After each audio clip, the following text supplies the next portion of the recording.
Morning. Good. It's Sunday morning in Franz Josef and it's all go. Is that fresh snow? Yeah, it would have been.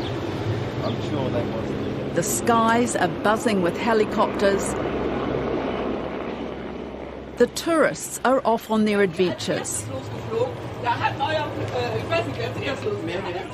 This little West Coast town that lost roughly half its population during COVID is bouncing back. Under a normal operation, you don't touch doors. Myself and the fire employee can close them for you, but in case of an emergency there. But good luck finding a place to get breakfast on the main street, or even a coffee. Like everywhere else around the Motu, this tourist town has a new problem.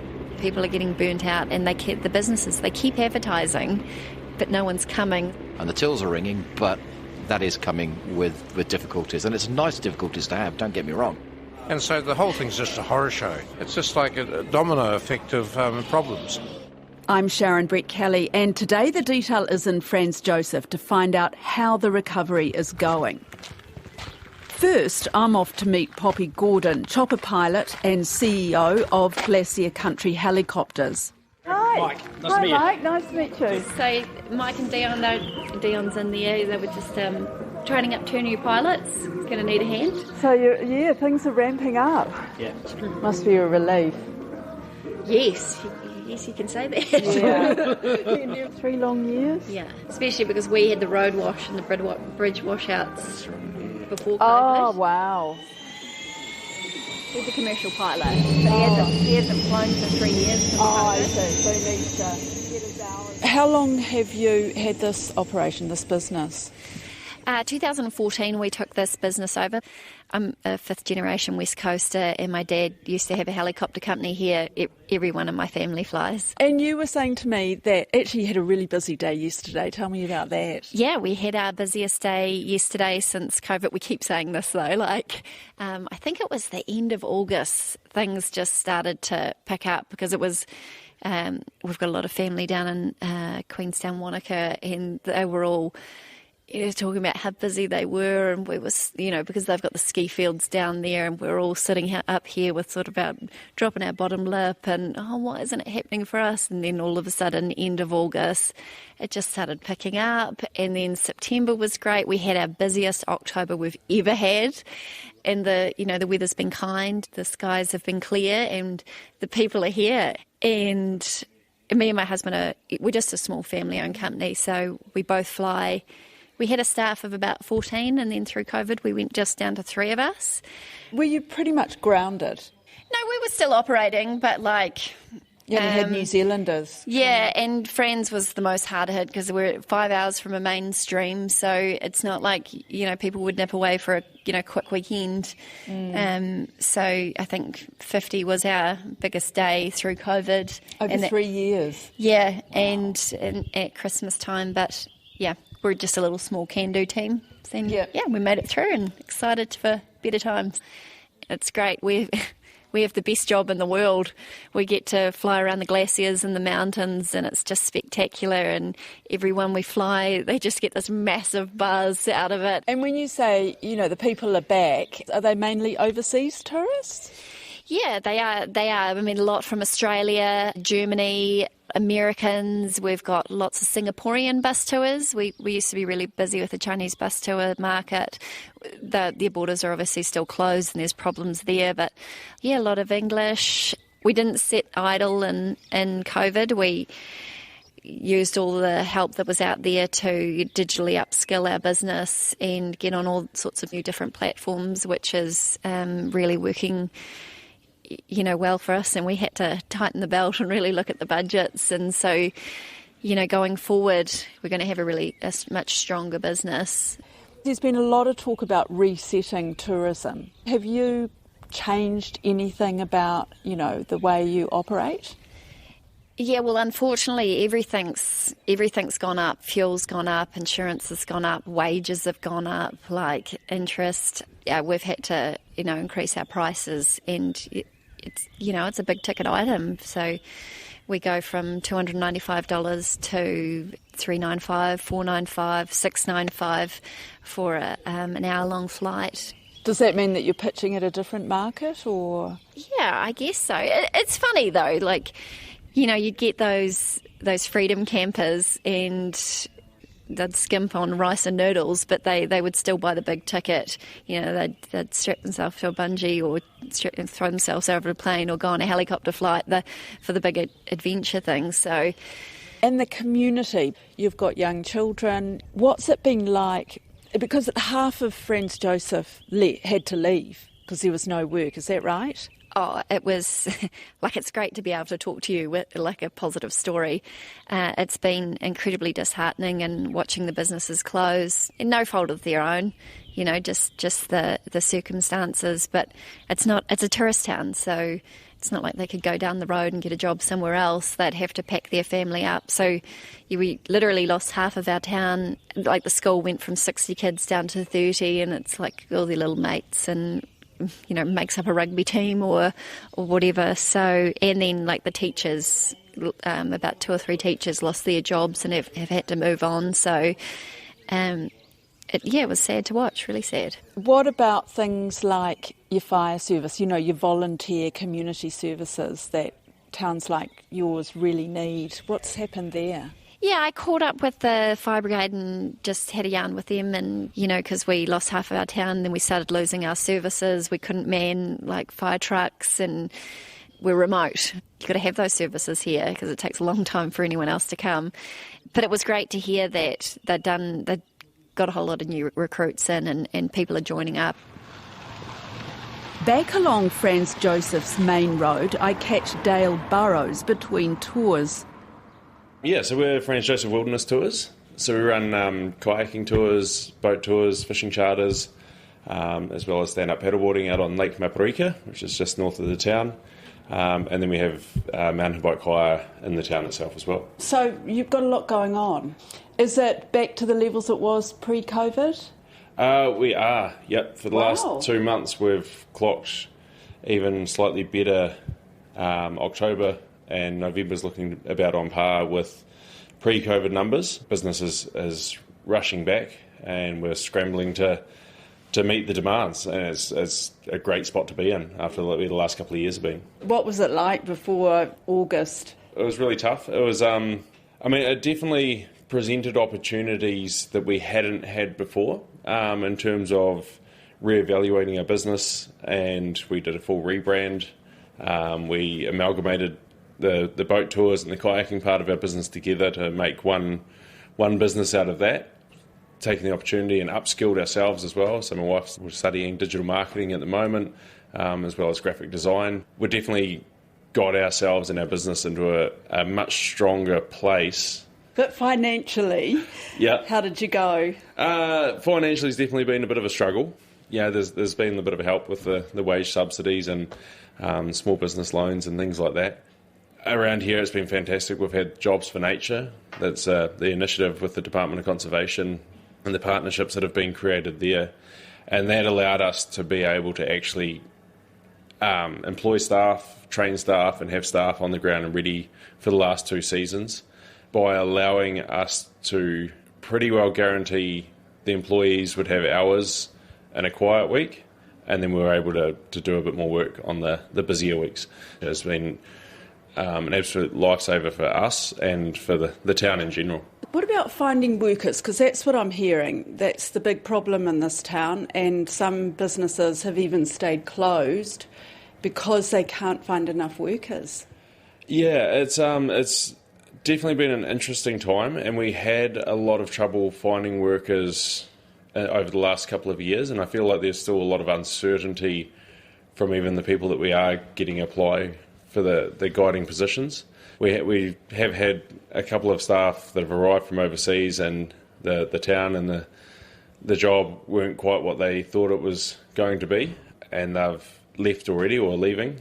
Our general kayak guiding positions we've had quite a bit of interest in, and it's people, young backpacker type people who are looking to travel to New Zealand and they want to have an adventure while they're here. Are they the right kind of people? Usually. Yeah. And how hard is it to get them the visas and get them here in time? It's not been so hard getting them here. Most of them are coming out on a working holiday visa. The problem that we're facing this season is we're training a team of guides from scratch. Is that because everybody left? Because there was no work? Yeah, yep. Right. So, yeah, we lost a lot of the experience and the work, and then even the experienced people that we had here, some of them have moved on to other companies guiding on the glacier, for example. When I was talking to Poppy, she said that half the town left and she was really worried that the whole town was just going to shut down. Maybe not half, I think probably a third. But it's still a lot of people, you know, when you're starting with only 450 people to begin with. You know, we lost friends. With everything else that's going on and then losing your support network at the same time, it's definitely added strain and stresses where you didn't need them. Did you ever think about leaving? No, there was always a carrot being dangled of the uncertainty of, it might be 3 more months, it might be 6 more months before the borders open. And we were basically in too deep to give up. So we were quite fortunate. We were able to scale our business accordingly. We managed to get out of our office lease. We dropped our staffing numbers. We ran our office from home.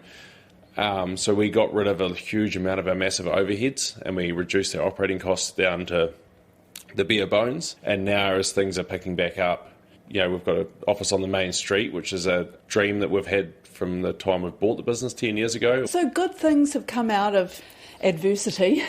Yeah, and it was a case of hanging in there and not just waiting. You know, we've definitely put a lot of steps in place to come out of COVID in a much stronger position. We haven't sat still and waited. We've definitely kept things moving. Well, as Dale moves off to take his next group for an evening kayaking trip, just along the road, the Landing Bar and restaurant is filling up. That's owner Jamie Caldwell, warning a customer that it could be an hour-long wait. Like everyone, he's short-staffed. He finds Immigration New Zealand is frustratingly slow at processing visas, and he's competing against other local businesses that offer better deals to workers. I'll shout you a drink, actually. What are you having, wine? Yeah, just a Chardonnay. Chardonnay. Yeah. And because of that, his 2 other restaurants are closed. I don't see my 2 other restaurants opening until January, February next year. That's going into winter. Maybe not even open until next winter because we can't operate it. If you were able to open all 3 establishments, how many workers would you need? 40, 45. And how many do you have? Probably about 23. There's just nobody applying. Yeah. There's nobody coming here asking for work? No. If they do walk in, we absolutely hire them straight away. Right, but they might only stay for 2 weeks and then... Or 2 days. Is that right? Yeah. They're mostly backpackers? Yeah. So, for example, Monsoon, they have free accommodation, free food, $25 an hour. So you'd have to be silly not to go there. Yeah. You know, you've got places like cleaning rooms, $28, $29 an hour. There's sort of a break-even with inflation too. There's a break-even. We can't charge $50 for a steak. No. So at some point, when it hits $30 an hour, you have to weigh up whether it's worth keeping the restaurants open. Yeah, it's operational. We've also learned a lot about COVID. Like, we were a big operation. We were open all the time. Like, we used to be open breakfast, lunch and dinner. Breakfast is hit and miss, so I don't need to be open for breakfast. But that's not good for tourists, especially on Monday when there's nowhere to go for breakfast other than the Wildlife Centre. Yeah. And the whole of Franz Josef? There's the hotel for a breakfast buffet. How do you solve it? What needs to happen? For me, it's just working on immigration and getting them people faster. Yeah. So did you actually go overseas to recruit people? Yeah, I was recruiting people in Thailand. So yeah, I spent 6 or 8 weeks there, personally interviewed them, and it's probably the best thing I ever did. Have you done it before? Yeah, well, most of my... It's always been the same case with staff here. It's very hard to get staff. So, but did you live in Franz Josef? Yeah, I live here personally. Yeah, so like I'm part of. Franz Josef is a great community, and I'm part of that. You know, we would like to have a scenario that We talk to each other with restaurants, but we make decisions based on what our work needs are. We would like to say, hey, you guys close Monday, Tuesday, you guys close Tuesday, Wednesday, so that we still can operate. So we still want people to come to Franz Josef and have a good time. And it's really sad for us. Like, I took a photo the other day and I said, I need to take this photo because all restaurants were shut. We had 3 coaches on the main street, and I was thinking, where are they going to eat? The Four Square. Inside the bar, Jamie introduces me to some local friends. So, just tell me your name first. Okay, Jim Little. I've been doing tourism on the coast for the best part of 12 years. So how are things going? We're really struggling for staff, housekeepers, managers and so on. But we've got people coming through next week. We've got 3 young guys from Germany. Oh, you have? Yeah, yep. And so I'll offer them to around town as well. Yeah. So that they can do mornings with us and afternoons, say, here at the landing bar. But they're not just turning up like they have in the past? No, not yet. You expect them to? Well, the biggest problem we've had is that our government, came out and said, oh, look, we've opened up all these work visas to come into New Zealand. And I was at a conference in Nelson, which was the Tourism Export Council conference, and Nash was there. He said, oh, we've got all these new visas coming through.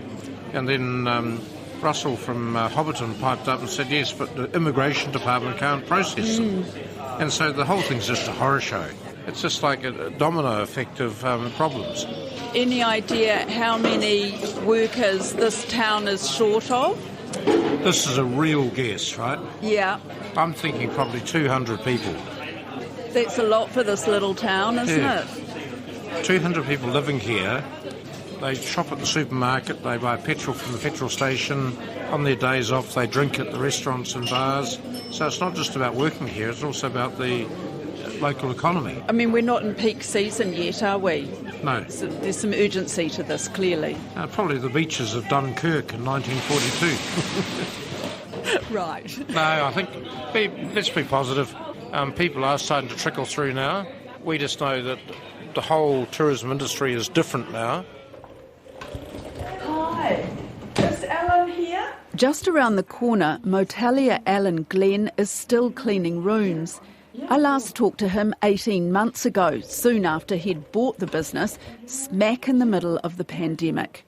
We're getting by, but, it is a bit of a struggle. Getting by, but having to work long hours. Yeah. We're not the only ones, and I was talking to a guy yesterday, and I won't say where he's from, but those guys are working 80-odd hours a week. Here in the town? Yeah. And I can't understand why they can't let people come in. I really can't. Is it a case of they can't let people come in, or they're just very slowly trickling in? And you better ask the Minister of Immigration that. I think the people in higher places need to get out and have a look, and see what the real world's like. And they talk about slave labour. They're creating it. In what way? Well, long hours, I see what you mean. Long hours and stuff like workers. that. Yeah. I think a lot of people, they left because there was no work. That was natural with COVID, but now those people have gone to cities and places like that, they won't come back. Well, one worker who stayed is Miyagi. I chat to her while she takes a break from motel cleaning. I've been here 6 years. What was it like during the COVID period? More or less it was like a ghost town. It was just sad to see, everyone losing their jobs, and in saying that, they ended up leaving town and going home, hence why there was hardly any workers or people in town. But you stayed in town? I stayed in town. I was just fortunate to keep one job because I had 3 jobs at the time. Right. And it's just been hell, really. Has it? Yeah, until now. Until now, it's picked up. What's the feeling like in the town now? Oh, it's amazing. I love it. I'm glad that we've picked up. A lot of tourists have come back. We're overflowed, actually, but now there's just no workers. But at least we got quite a few jobs back. Yeah. Have you got... I've got all my jobs back. Richard Benton owns the Wildlife Centre in France, but I'm meeting him in Christchurch, where he lives. It's hard to start up a town again, going from 0 to 100 overnight. Where do you reckon you are right now and compared with, say, pre-COVID? I think my own business would be pretty close to being back to what it was pre-COVID since the beginning of September only. So clearly group tour business is coming back, people wanting to travel. The glaciers are certainly still one of the top 10 things for people to see and do. But as you observed, staffing's pretty tight. COVID is challenging because with overseas visitors comes a little more COVID than we'd used to. So we're getting people who've had COVID for second or third times, of course. And that puts pressure on staffing, which is already pretty much maxed out. And ironically, you're having to go back to Franz Josef tomorrow to cover because one of your workers has COVID, and there just isn't anybody else? Would it be otherwise you'd have to shut up tomorrow? Well, we probably wouldn't have shut up, but we were certainly limited what we could do. So today, for example, we're the only business in Franz Josef that's serving food and coffee. Many before of the businesses 3 o'clock. Before 3 o'clock, yeah. Most businesses, of course, aren't able to operate because you can't run staff 7 days a week. Who wants to work 7 days a week? So there was a lot of talk pre-COVID about a tourism reset, that there were problems caused by having too many tourists in some places, freedom campers, that kind of thing. Have you reset your businesses? Probably not dramatically, but we are having to look at the way that we operate our business, given the challenges of staffing and the numbers of people who are literally coming through. Are you saying that really Franz Josef didn't need to look at the way tourism is working in that town? Well, I think Franz Josef did need to look at the way that tourism is working in the town, but we've repositioned ourselves more and more away from purely the glaciers towards activities and walks and things to do which are often conservation based but don't always involve a heli hike or a flight up to the glaciers. Why move away from the heli trips? I'm not saying moving away from the heli trips, but we're moving away from the reliance on the glaciers. And that, I think, is fairly obvious. We all know that global warming is a fact, and we all know it's harder and harder to access our glaciers without jumping potentially up on a helicopter to go and land or fly over the glaciers. That's probably not something that's going to be sustainable for the next... in 20 or 30 years' time, perhaps. We need to look at other ways to ensure the community is still highly involved with tourism and moving away from that traditional model which we've experienced in the past. Did you ever think that you would have to close your doors permanently or even temporarily? Well, I'm quite a positive person, as you can probably tell, so the answer is no. We believe we're an anchor business for the town. We stayed open right the way through, 7 days a week, because the town or people in the town needed somewhere to come and have a coffee, to meet and to talk. What about workers now? Really tough. We put our ad in on Trade Me to find a couple of staff members, really just to help out as customer service executives in our retail shop and in our cafe. And we had 2 applicants, and both of them were from overseas. There were no applicants from New Zealand. And that's quite sobering, I suppose. So did you employ either of those 2? No, we didn't, no. They need to be people who are prepared to commit to the town of Franz Josef. You are semi-isolated. You know, we have got a supermarket, but you need to be the type of person who is happy living in their own skin, I think.